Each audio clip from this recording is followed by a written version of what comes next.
Hello and welcome to this session, Classroom Management Strategies. My name is Ana Martinez and I'm going to be your facilitator today.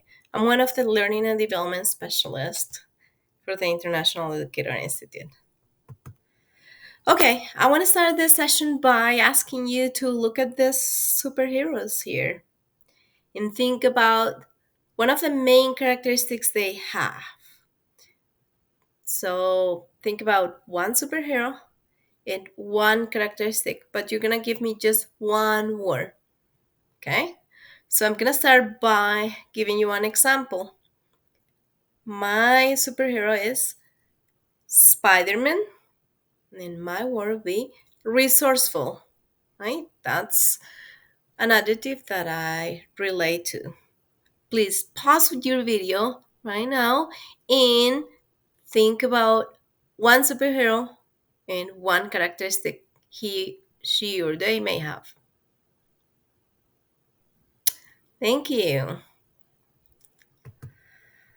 So now we want you to be this teacher, the one who is smiling and engaging with your students.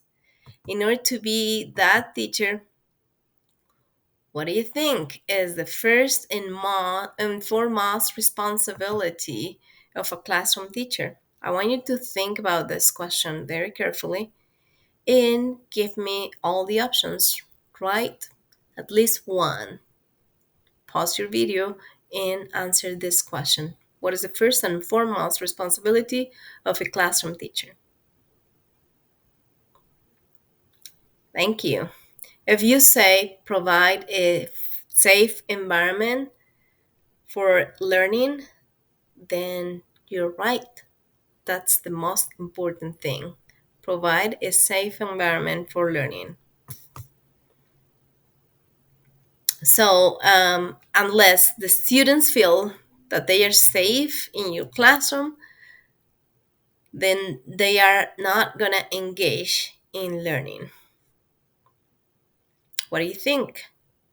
Do you agree with that? Do you disagree? Can you build on that idea? Can you connect with that idea? So, what I want you to do right now is use your hands to do some signals.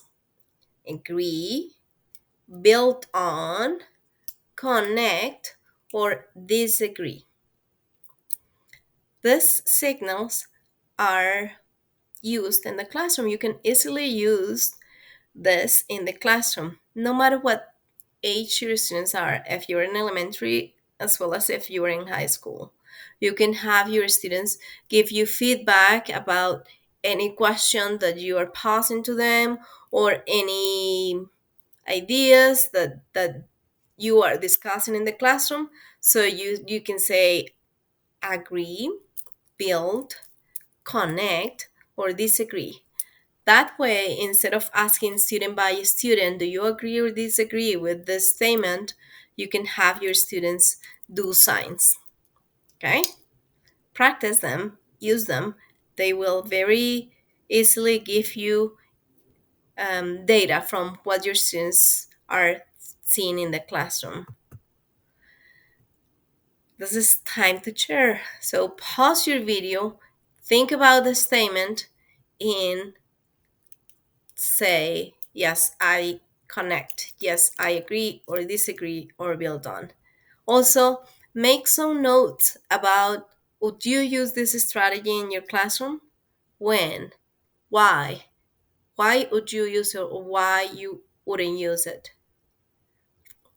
Thank you. Now, I want to introduce you to the classroom management model. I want you to look at this infographic and tell me what is the most important word in that infographic. If you said consistency, then you're right. Yes, consistency. If you have consistency in your classroom regarding all these four quadrants, your classroom management skills are going to show to be the best in the classroom. You're going to be very successful in the classroom.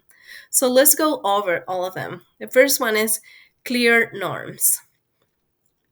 If you have clear norms and they are managed through consistency, you will do great.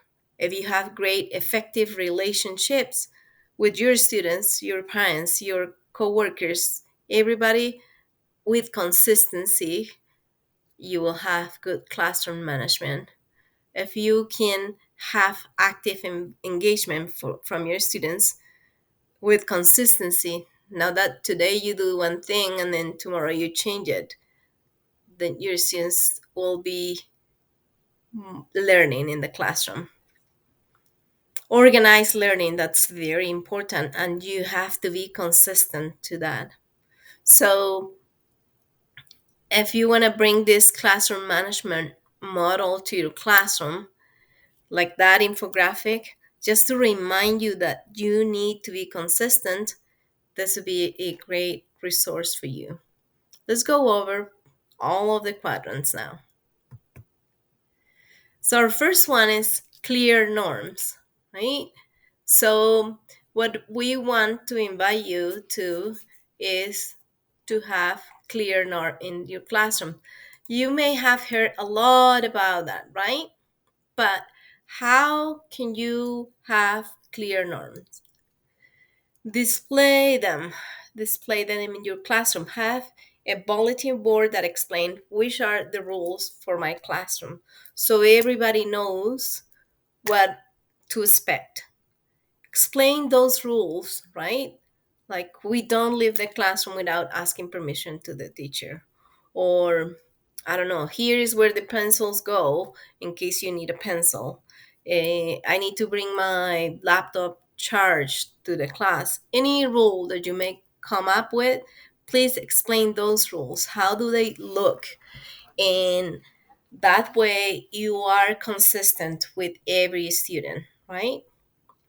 Give positive reinforcement. I really want to emphasize on that because sometimes we tend to see only the negative instead of looking at the positive that our students do. And that's when we can maybe have some conflict with our students, right? So, verbal praise, rewards, incentive, all of that, be consistent, right? Verbal praise cannot be done all the time to your best student because then they say that's the teacher's favorite. He or she is the teacher's favorite. Why do I need to work? Why do I need to learn if the teacher's not going to look at me? Right? You need to feel value. If you have a set of reward system, make sure all your students can access that, right? Even the lowest student in your class or that student who is disrupted, everybody should have access, opportunities to get to that reward system. Offer incentives means like once we finish that essay that we are writing, this is what is going to happen. Okay. But again, be very consistent on that. I want you to think about those type of feedbacks in which your teacher or somebody just, or you hear a teacher saying, "Good job.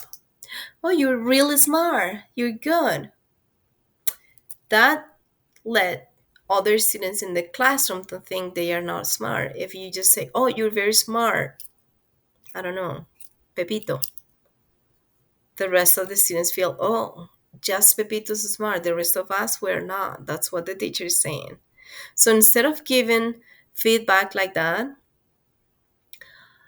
think about the way you do it, the way you say it, right? Say, for example, "Anna, I like how you use this rubric to complete your essay.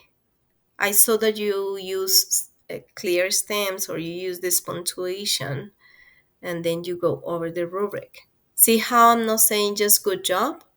I'm saying very specific feedback. And always, always remember the name of your students. I know it's hard, especially for those in high school who have a lot of classes, but try to find a way to connect those faces to a name. That's important.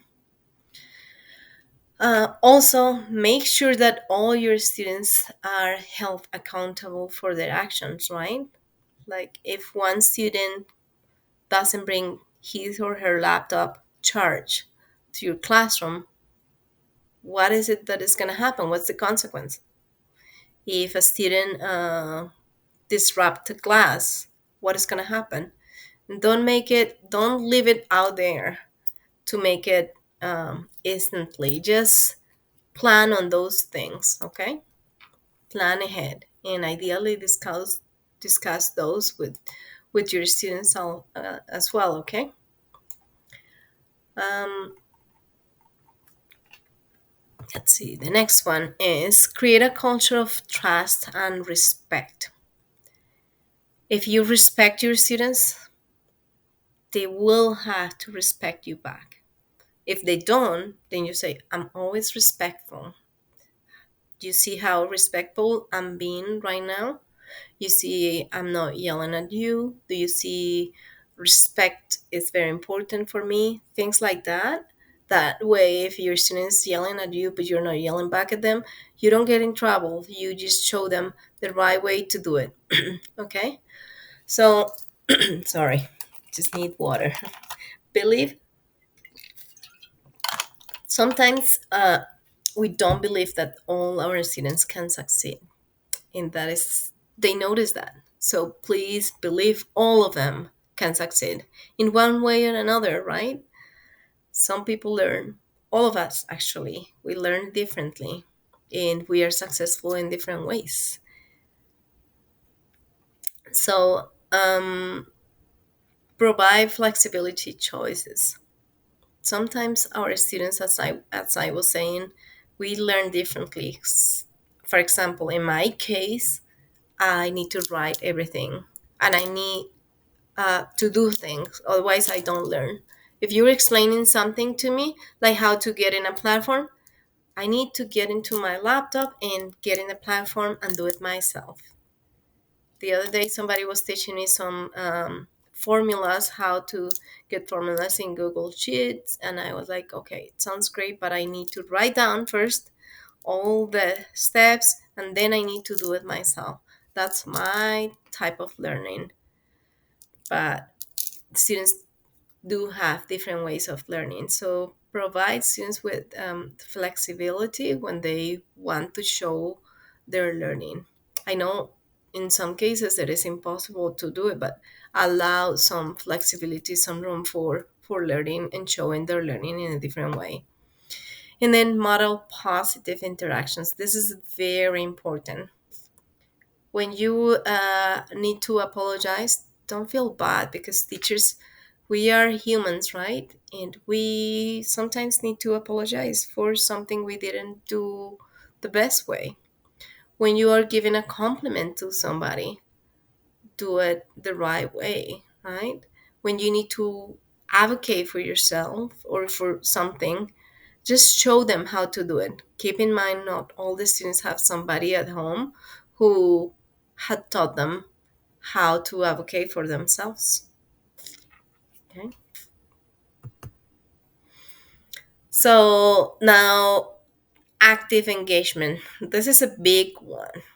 You have, whenever somebody is coming to observe your classroom, they want to see all your students engaged. They don't want to see 3 or 4 students engaged or 50% of your students engaged in the activity that you're doing.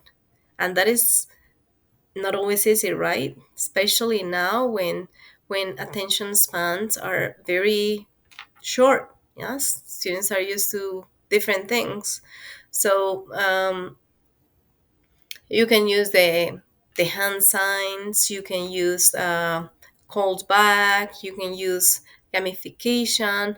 There are things like, and I bet you already know this, um, with your students, games that they really like to play online. There are apps. There are different ways to engage your students, and please take brain breaks for yourself and for your students.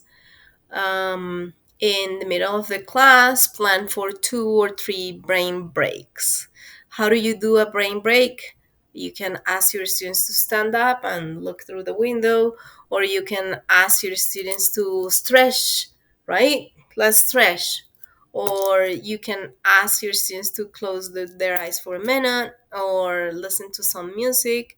Whatever is it that you want your students to do, mm, give them brain breaks. Sometimes it's like moving from one station to another, right? Like we are in a classroom, we are in a discussion, and now I want you to stand up and find a partner and do this, answer this question. That is a brain break that may help you. I also used to have my water stick in the classroom to do transitions. So I used to do three of this. After three of this,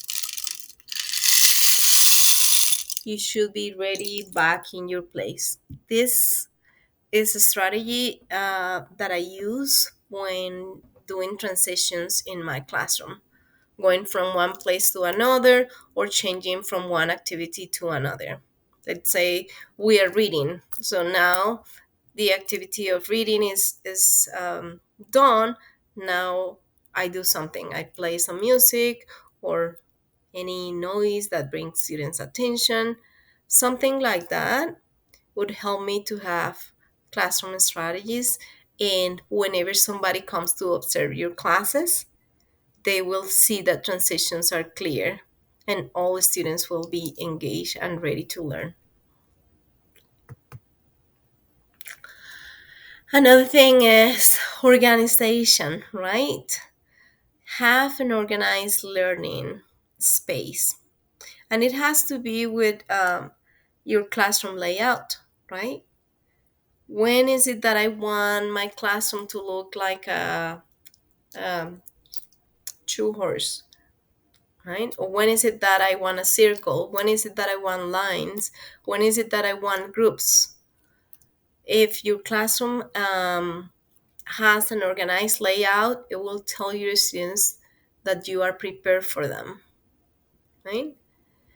The second one is very, very important. Maintain a seating chart. Why? Because if a student is missing, especially in high school, if you maintain a seating chart, you don't know the name of the student yet because it's the first week of school, but you know the person who was sitting in this chair was number three. He is missing right now. So, okay, I know that Florencio Flores, who is number three, should be in seat number three, in the chair number three. So I know he is absent today, or he left the classroom, or whatever. This is very important, especially when there are some disruptions in the classroom or when something happens, right? Maintain a sitting chart. Believe me, that's a strategy that you really need in the classroom. The other one is minimize auditory and visual distractions. And this is a huge one, especially for middle school and high school with their cell phones. Here they sell some pockets for students to put their cell phones, and then you can place them at the door or by the whiteboard. Every student, as a rule, everybody, whenever they come in, they need to place their cell phone in that cell phone pockets.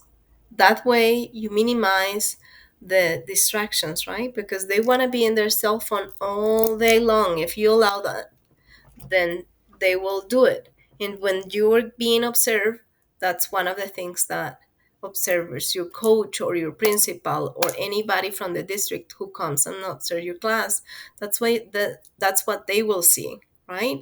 They will see that there are three students in their cell phones instead of paying attention to you. Okay, so also, even though here you have to decorate your classroom, even if you are high school, you are expected to see, to have a, your classroom like a cultural wall, yes, where are you from, some pictures. Some people share like pictures of the family, their pets, and activities they like to do, and they have this wall, the cultural wall. They have a wall for students to share things they do. uh, be creative, but please, please, please make sure that whenever you come to that classroom, it is clean, your desk is clean, your environment in general is clean and organized. Use labels for students to understand where the material is, right? Some teachers have like pencils or a line paper or rulers, whatever is it that you have, like school supplies for your students. Be sure that you have them in one place in your classroom and they are all labeled, so you know, like Patricia Rodriguez borrowed one charger from me or something.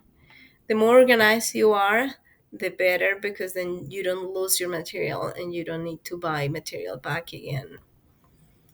And then if your students see that you are organized and you are consistent, they will like you better. Divide your classroom in different settings. Like here's where we do independent work. Here's where we do like debates. Here's where we stand up and do some activity that I bring to you. Mm, okay, now what I would like you to do is I want you to brainstorm about one or two of the bullet points from one quadrant. So choose one quadrant, right? Choose one of the things that you would like to do, and then from there, how will this look in my classroom? Let's say I choose the first one, right? Clear norms. So, what do I do? What rules, what norms I'm gonna have in my classroom? Think about like my students want to go to the bathroom every single class, right? What do I do? What do I need to do to prevent that, right? I'm gonna create a bathroom log in which you sign up before leaving my classroom and when you arrive to the classroom. Don't take this thing for granted. These are very important, especially when things happen, right? My students left the classroom and there is a drill. All of us, we need to move out. We need to, I don't know, there's a fire alarm, and so it's a fire drill and I need to take all my students out.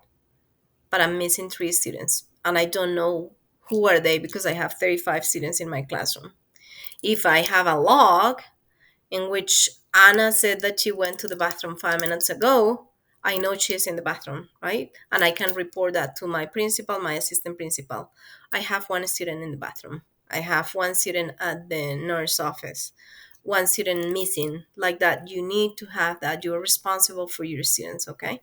So think about strategies you would use to keep your classroom norms going. Same, if you choose the second quadrant, effective relationships, think about specific details. What is it that I'm gonna do to have better relationship with my students? How do I make positive interactions with my students? So I invite you to pause your video and um, write down some strategies you're gonna use in your classroom. Thank you. And then in the in-person session, we did this in small groups and we share this. Right now, maybe you will have the opportunity to share with somebody else that is in the same boat as you arriving to DPS at this point. Here are some of the coping strategies that you're welcome to use in your classroom for yourself or for your students, right? Um, there are things that students like the mandalas, the ones that you color. Once you finish your work, there is a stage, a session in my classroom where I have mandalas. If I finish my work, then as a student I can go on and color a little bit of a mandala. And that is a coping strategy. If I got in conflict with another student in the classroom, I can maybe drink some cold water at this point. If you have those coping strategies somewhere in your classroom, it would allow your students to feel safe, right? Because they know that all of us were humans and we can make mistakes. We make mistakes every day, right? And we learn from those, but we have some coping strategies for them and for ourselves. I hope you find this list useful and feel free to add more to those. And then please strive every day to be your best self for the world and for yourself. Thank you for being here. See you soon.